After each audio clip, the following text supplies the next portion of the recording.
student. I'm your teacher Nayab and we having a class of physics, and today the topic is acceleration. Yesterday we studied about the velocity. What is velocity? Velocity is the displacement by time. Okay, how much displacement is come by divided by time. And today we study about the acceleration. Okay, what is acceleration? What is the mathematical form? How can we measure it? What is the SI unit of the acceleration? So acceleration is the measurement of change in velocity, delta V. Delta V is for change in velocity with the passage of time. Delta T is the change in time. So if we study about the acceleration, so we note that the velocity, how much change velocities come by how much time. So the mathematical expression of the acceleration is equal to velocity by time. Okay, so we can write this as acceleration for acceleration. Why I put the arrow on this? Because the acceleration is a vector quantity, and in vector quantity they show us magnitude plus direction.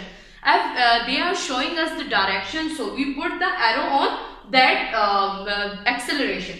So that A. So acceleration A for the acceleration which showing direction, and delta V is the change in velocity and they also showing us directions, and delta T is for passage of time, change in time. So delta V is equal to what? Delta V is equal to the initial velocity and final velocity. So we write that A having arrow is equal to Vf minus Vi. Vf is the final position of that object and Vi is the initial position of that object. Is divided by delta T is equal to Tf minus Ti. So we write that Vf minus Vi divided by Vf minus Tf minus Ti. So Tf and Ti is the Tf is the final time and Ti is the initial time of that object. If we look toward the SI unit, what is the SI unit of the acceleration? So the SI unit of the acceleration is meter per second square, m by s square. And acceleration have also average acceleration and instantaneous acceleration. So what is the average acceleration? The total change in velocity of a body divided by time. So mathematical expression is given here to understand this phenomena is very well. So A is for the average acceleration which will be equal to the delta V. Delta V is velocity, change in velocity, and divided by what? And we can divide it by time.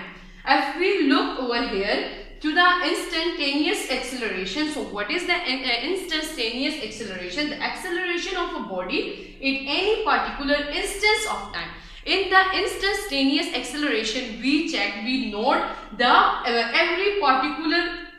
acceleration of a body in a limited, in an instant period of time. So mathematical expression of the instantaneous acceleration is instantaneous acceleration is equal to limit जो हमारे पास time है.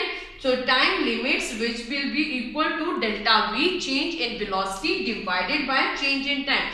If we study about the acceleration, there are the two phenomena more, which is the decelerations and retardations. So what is the deceleration? In deceleration we study about the decreasing velocity, and in retardation we study about the increasing velocity. If we have the deceleration and they decrease their velocity, it's the slow down their position.